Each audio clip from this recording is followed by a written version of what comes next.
Hey there, friends. If you're watching this video, it means you understand. The world is changing, and we need to be ready. Today, I'll tell you about things that could save your life, but only if you know how to protect them. Hit that like button if you're ready to learn the truth. Subscribe to the channel so you don't miss vital information. Let's get started. Variant 2, what if I told you that in your home right now, there are items that could be when the collapse hits, your biggest threat will not always come from strangers. It could be the people who live right next door. The same neighbors who wave to you today may be raiding your supplies tomorrow. And in desperate times, the smallest, most ordinary things in your home can be exactly what they do anything for. In this video, we reveal 6 everyday items you'll need to protect. Because once it becomes known that you have them, you may become their #1 target. Stay tuned, and if you're serious about staying one step ahead when it all falls apart, be sure to hit subscribe before we dive into the topic. Number 1, clean drinking water. When the taps stop running, society stops functioning. You can survive for weeks without food, but without water. 3 days without it and the body starts to fail. That's why during a complete collapse, clean drinking water instantly becomes the most valuable resource you have and the first thing your neighbors will start looking for. Here's a hard truth that most people don't think about. As soon as the power goes out, municipal water systems begin to lose pressure. Within hours, taps start spitting air, and the reservoirs that fed your city dry up. That's when desperation sets in. Families will start searching through the trash, people will turn to streams, puddles, even drainage ditches. Anything that is wet, just to survive. And if they know you have water jerry cans in the house, you're not just keeping yourself hydrated, you're keeping a target on your back. It's easy to underestimate how quickly information spreads during a crisis. The neighbor you casually mentioned your emergency water supply to 6 months ago will remember every detail.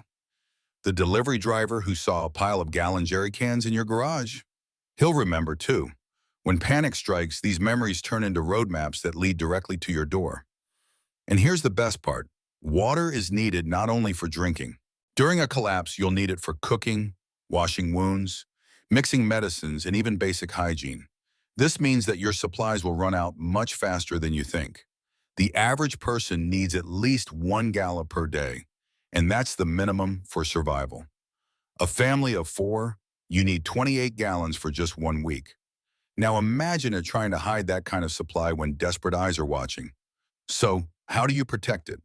First, never store all your water in one place. Distribute it throughout the house, shed, and even bury containers in the yard. That way, if someone finds some of your supplies, they won't get all of it. Secondly, keep the containers nondescript. Forget the shiny survival water barrels that scream preparedness. Instead, use old juice or soda bottles or opaque containers. They blend in. And in a crisis, blending in is everything. If you can, have a backup plan for replenishment. A rainwater collection system hidden from the street can quietly replenish your supplies without alerting anyone. And look into water purification, because even if you find more, without the ability to make it safe, you're gambling with your life. In the end, water protection is not just about survival, it's a strategy. You're not just protecting a resource, you are protecting time. Time to think, time to plan the next step. Time that your neighbors won't have if they spend their last hours looking for a drink. When the collapse comes, and it will come sooner than you expect, clean drinking water will become more than a liquid. It will become life itself. And life is something that will have to be protected at all costs. Number 2, cooking fuel and heat sources. When the collapse hits, people will rush for food. But there is one problem that no one thinks about. How are they going to cook it? Without gas lines, electricity, or a working stove, even the best stocked pantry becomes a pile of cold, inedible calories. That's why cooking fuel propane tanks, butane canisters, charcoal, even bundles of dry firewood will be worth more than gold. And if your neighbors realize you have it, you'll have to protect it as if your life depended on it, because it may depend on it. This is the reality. Modern society has forgotten how to cook food without amenities. Most people don't know how to make a fire, and even fewer have the tools to make one safely. When grocery store shelves are stripped bare and frozen meals and freezers start to melt, panic will set in. Suddenly, those little green propane tanks in your garage or the neatly stacked pile of firewood in your yard will become more than just a backup. They will become survival. And here's where it gets dangerous. The fuel is noisy. The smell of cooking spreads. The rising column of smoke can be seen for miles. And in desperate times, smoke means food. That's when people start to show up, first asking politely, then demanding, and finally taking. Fuel also has another dangerous feature.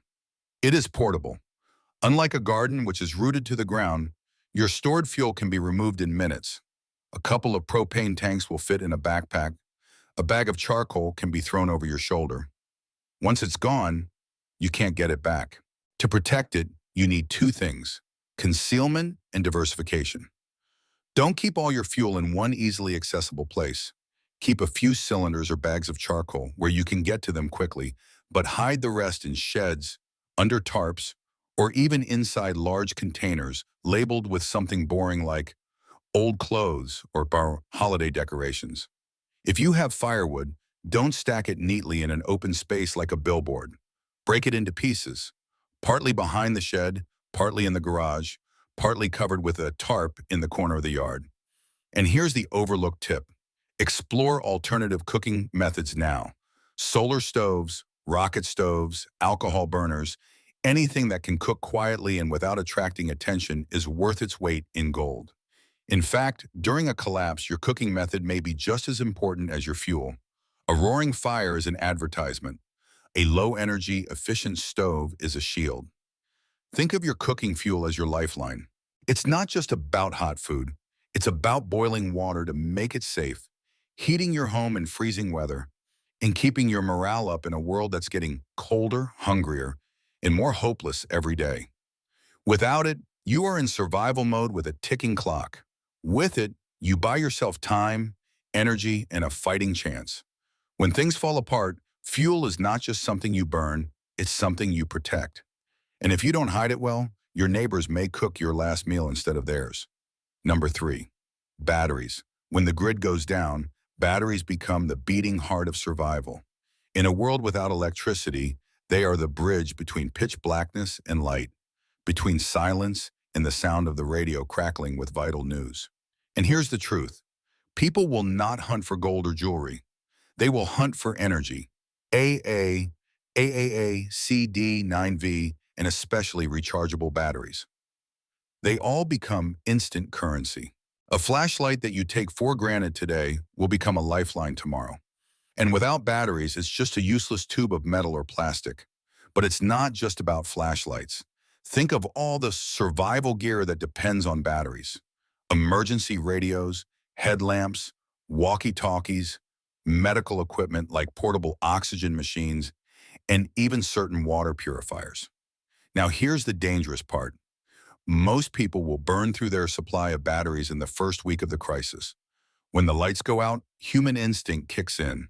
They grab a flashlight, leave it on, and forget to turn it off. In a few days, their supply is dead. That's when they start thinking about yours. The risk of theft increases because the batteries are small, portable, and easy to slip into a pocket.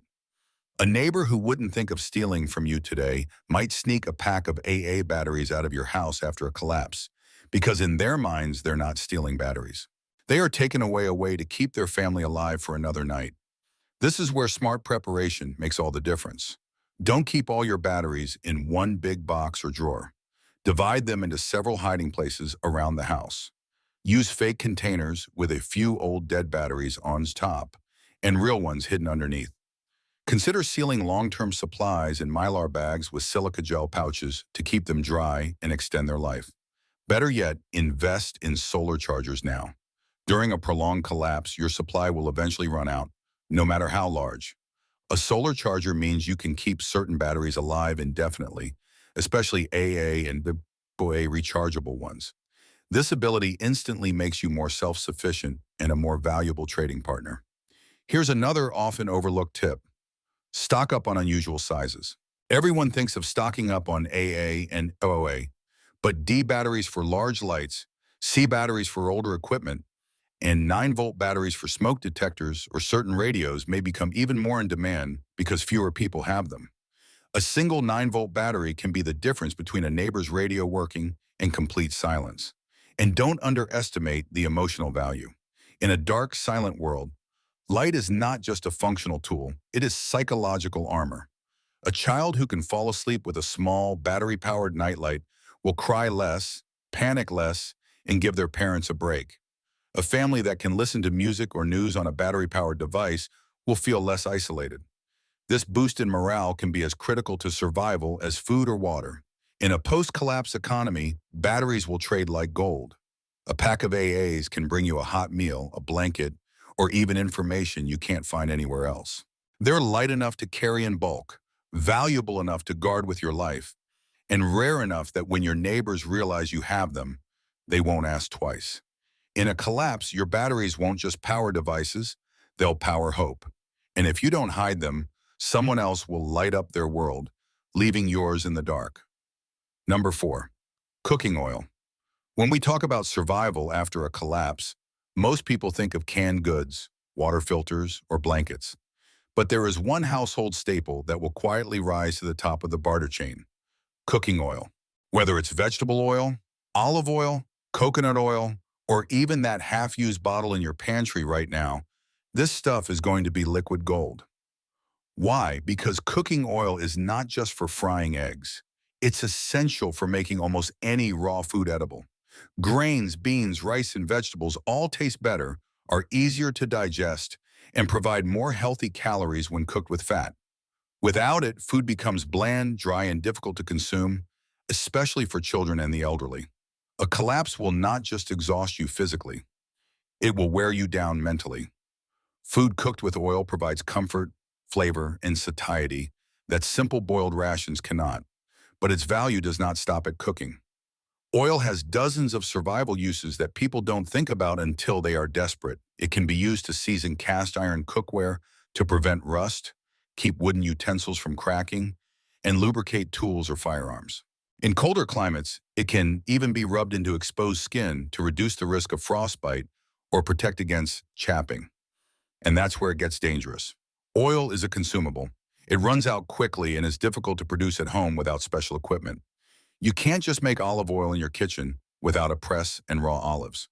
Most households will burn through their supply in a matter of weeks. Once it runs out, people will start looking for it wherever they can. This means if you have it, you are holding one of the most sought-after post-collapse items. In desperate times, a pint of oil can be worth more than a gallon of gasoline because you can survive without driving, but you can't survive for long without food. Here's how to protect and extend your supply. Diversify your inventory. Don't rely on just one type. Coconut oil has a long shelf life and hardens in cooler weather, making storage easier. Olive oil adds flavor and health benefits, but should be stored in dark bottles away from heat. Vegetable and canola oils are cheap and versatile, but have a shorter shelf life. Store wisely. Keep oil in airtight containers, preferably food-grade glass or plastic, in a cool, dark place. Exposure to light and heat can make it go rancid faster. Hide it in plain sight. Instead of keeping oil in the kitchen, hide extra bottles in unlikely places, inside empty detergent boxes, behind cleaning supplies, or in labeled containers that look like they contain something unimportant. Rotate and replenish. Even the best storage methods can't beat time. Use and replace your oil regularly now to keep your collapsible supply fresh at all times. In addition to food, cooking oil can also serve as emergency fuel for lamps or makeshift candles. Pour it into a jar, add a floating wick or twisted cotton, and you have a light source that can last for hours. It's the kind of ingenuity that people will pay for or try to steal when the power goes out for weeks. But here's the hard truth. If your neighbors find out that you have a steady supply of oil while they are struggling to swallow plain boiled beans, you are going to be in trouble. Food envy is real, and in survival mode, it can turn a friendly face into a threat. Solution: keep your cooking methods discreet. Avoid letting the smell of fried food waft outside, especially in the first weeks of collapse when hunger is at its peak. If possible, cook inside, use lids to minimize odor, and break up meal times to avoid attracting attention. In the new barter economy, cooking oil will buy you services, goods, and maybe even protection, but only if you control who knows you have it. In a world where calories mean survival, your bottle of oil isn't just food, it's leverage. And if you don't guard it carefully, someone else will enjoy that leverage at your expense. Number 5, prescription drugs. In a post-collapse world, there will be items that instantly make people desperate, and nothing will cause panic like running out of vital prescription medications. While canned food and bottled water are the basics of survival, medications like insulin, blood pressure pills, asthma inhalers, antibiotics, and even over-the-counter painkillers will become a form of currency so valuable that people will trade everything they have to get them. The reality is simple. Modern society depends on pharmaceuticals. And without pharmacies, supply chains, or prescription renewals, millions would be at risk in a matter of days. Think about how many people around you rely on daily medication just to function. Remove that safety net, and the urgency becomes deadly. This will not only affect those with serious illnesses. In a survival situation, infections will spread faster. Untreated injuries will worsen, and stress will push blood pressure and heart problems into dangerous territory. Even basic medicines like ibuprofen, acetaminophen, or allergy pills will feel like gold because they make life bearable when everything else is falling apart. But here's the dark truth. If people know you have a supply, you instantly become a target. The desperation of a parent watching their child suffer from asthma or diabetes will override any moral boundaries they once had. That's why protecting these supplies will require as much planning as storing them. Long before a disaster strikes, the best move is to quietly build a surplus by ordering refills as early as your insurance or pharmacy allows, switching to 90-day mail order whenever possible, or working with your doctor on emergency backups. The less you draw attention to the fact that you're prepping, the safer you'll be when it matters most. Storage is equally important. Many medications are sensitive to heat, moisture, and light, meaning they need to be kept in a cool, dry, and dark environment too. Insulin, in particular, needs to be refrigerated. Therefore, having an alternative cooling solution, like a solar-powered refrigerator, insulated ice box, or even evaporative clay pots, can keep it good for longer. In a barter economy of collapse, medicine will be an unstoppable bargaining chip. A single course of antibiotics can be exchanged for weeks of food, protection, or work, and even non-vital items like allergy pills or sleeping pills will be valuable to people struggling with stress, dust, and disrupted sleep cycles. But here's where the danger comes in. Once it becomes known that you can heal the sick or relieve pain, strangers will come to your door. Some will come to trade, others to beg, and a few will try to take what they need by force. That's why discretion will be your strongest defense. Keep all medicines in unmarked containers whenever possible, and keep the bulk of your supply somewhere unexpected. Inside a sealed bag, hidden under bulk rice, hidden in a hollow book, or locked in a container labeled with something boring like tax documents or sewing supplies. When you decide to trade, never show your entire stockpile at once and never reveal the exact source of your stash. Showing small amounts at different times gives the impression that you have less, reducing the risk that someone decides to take everything. In times of collapse, even your closest neighbors may not behave like the people you know today. Survival changes people. The friendly man down the street may become a desperate parent ready to break into your home if it means saving the life of a child. And while it's hard to think about now, ignoring it will kill you later. So protect your medicines the way you would protect clean water and food supplies, quietly, securely, and without advertising to anyone who absolutely does not need to know. Because in the chaos of post-collapse, when resources disappear and hospitals are shut down, prescription drugs won't just keep people alive. They will decide who has real power. And in that world, the person who controls the medicine controls everything. Number 6, batteries. When the power grid goes down for good, it won't be long before the modern conveniences we take for granted are plunged into darkness. But while people will scramble for flashlights and radios, most won't think far enough ahead to realize that batteries will be the heartbeat of survival. They're small, light, easy to store, and they power everything from emergency flashlights to radios, medical devices, and security systems. Once the stores are empty, every last AA, 8AA, D, and 9V will be worth more than its weight in silver. Because without them, most of your gear is dead weight. Think about it. Flashlights are useless without batteries.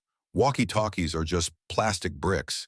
And even vital medical equipment like CPAP machines or portable oxygen concentrators become nothing more than expensive paper presses. In the early days of the collapse, you might find a few forgotten in trash cans or remote corners of abandoned buildings. But the easy prey will be gone in weeks. That's when the real competition will begin. In a barter economy, one set of batteries can be enough to buy food, firewood, or a safe place to sleep. People will trade almost anything for the ability to see in the dark or communicate beyond shouting. But here's the catch. Batteries don't last forever, even when stored. They can last for years if kept cool and dry, but eventually they degrade. This means that the true survivors will be those who thought beyond hoarding and invested in rechargeable systems while the world was still functioning. A good solar charger and a stockpile of rechargeable batteries can make you one of the most valuable people in your community after a collapse. Not only can you power your own gear, but you can trade freshly charged batteries over and over again, essentially creating an endless barter item. But at the same time, this makes you a target. If word gets out that you have working power while everyone else is stumbling around in the dark, you invite both desperate neighbors and opportunistic looters to your door. Discretion, again, will be your armor. Keep the charger hidden. Run it in a place that is invisible from a distance and avoid scattering the glow of your devices at night. Store extra batteries in waterproof containers away from extreme heat. And rotate your supply to always use the oldest ones first. When society collapses, it won't be the strongest who survive. It will be the smartest who survive. The people who saw value where others saw trash, the ones who prepared before desperation drove them to dangerous bargaining and risky looting. Right now, each of these items is lying in plain sight, collecting dust, waiting for the day when they will decide who eats, who sleeps safely, and who goes without. If you start collecting them today, you won't just survive the collapse. You will thrive while others are still trying to figure out where it all went wrong. And if you want more uncompromising survival tips that keep you one step ahead of the case, click subscribe now, because the information you get here could be the reason you survive tomorrow.